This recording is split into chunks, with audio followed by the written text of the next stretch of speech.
Hello बच्चों, कैसे हैं आप लोग। आप लोग घर पे ही रहना और घर पे ही रह के पढ़ना।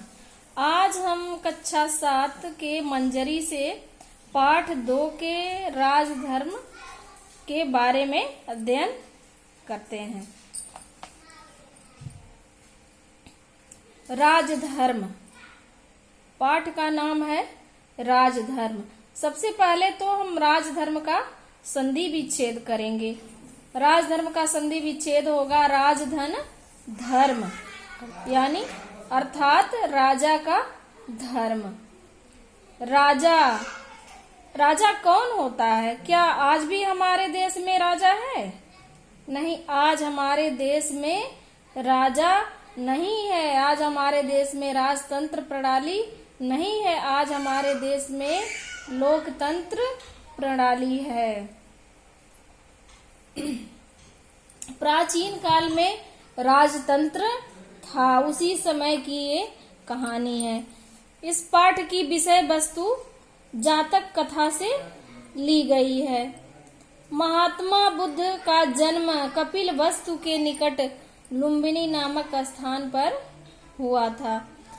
महात्मा बुद्ध की अथक साधना से उन्हें बोध गया नामक स्थान पर ज्ञान की प्राप्ति हुई। महात्मा बुद्ध ने अपना पहला प्रवचन वाराणसी के निकट सारनाथ नामक स्थान पर दिया था।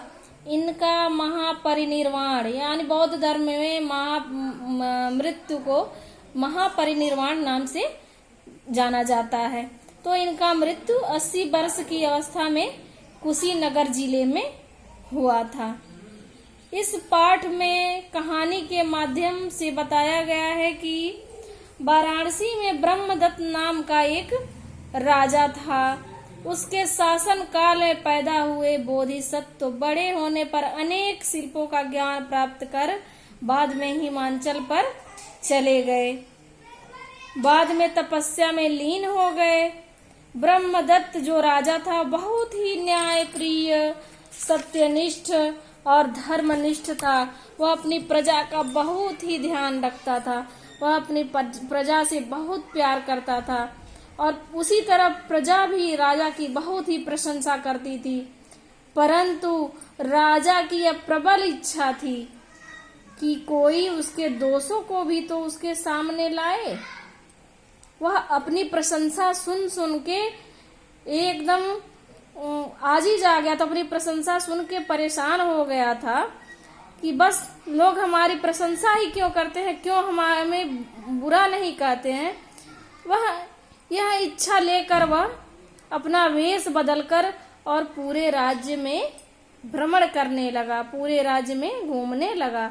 परंतु प्रत्येक स्थान पर उसे अपने गुणों के ही बारे में सुनने को मिलता, उसका दोष किसी ने नहीं बताया। घूमते घूमते वह हिमालय प्रदेश स्थित बोधिसत्व के आश्रम पहुंच गया। प्रणाम कर विश्राम के लिए बैठा।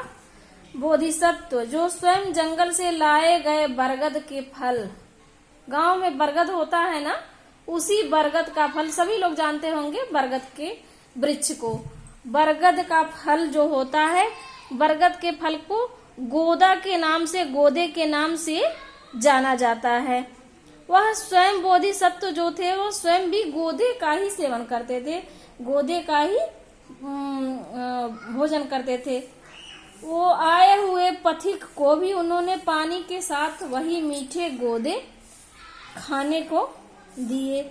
राजा को बरगद का यह फल बहुत ही मीठा और स्वादिष्ट लगा। राजा ने बोधिसत्व से गोदे के इतने मीठे और स्वादिष्ट होने का कारण पूछा। बोधिसत्व ने बताया, इस राज्य का राजा बहुत ही कर्तव्यनिष्ठ, धर्मनिष्ठ एवं न्याय प्रिय है, इसीलिए यह फल इतने मीठे हैं। यदि उसने यह भी बताया कि यदि राजा अधार्मिक और अन्यायी हो तब जंगल के फल फूल तो क्या, शक्कर भी स्वादहीन हो जाएगा और सारा राष्ट्र ओज रहित हो जाएगा। राजा ने संशय से कहा। राजा को संशय हुआ, उसने कहा क्या ऐसा भी होता है, क्या ऐसा भी हो सकता है। वहां से राजा अपना पहचान बताए बिना ही फिर अपने देश को लौट आए। फिर राजा वहां से लौट आए और वो सोचे कि मैं अब अधर्म से, अन्याय से राज्य चलाऊंगा। मैं देखना चाहता हूं कि बोधिसत्व के बातों में कितनी सच्चाई है। और वो अधर्म और अन्याय से राज करने लगे।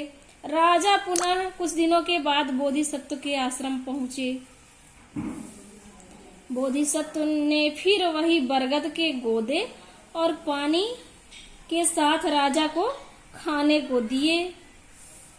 राजा को वो गोदे बहुत ही कड़वे लगे, यहाँ तक कि उससे गोदे खाए भी नहीं गए। राजा ने बोधिसत्व से पूछा, यह गोदे तो बहुत कड़वे हैं। बोधिसत्व ने कहा, निश्चय ही राजा अधार्मिक और अन्यायी होगा। राजा के अधार्मिक और अन्यायी होने से ही जंगल के सभी फल फूल नीरस और स्वाद रहित हो जाते हैं।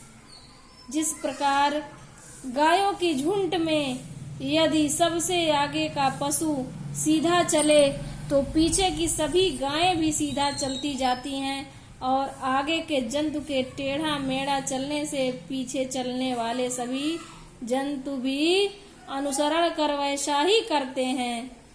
बोधिसत्व ने यह शिक्षा प्राप्त कर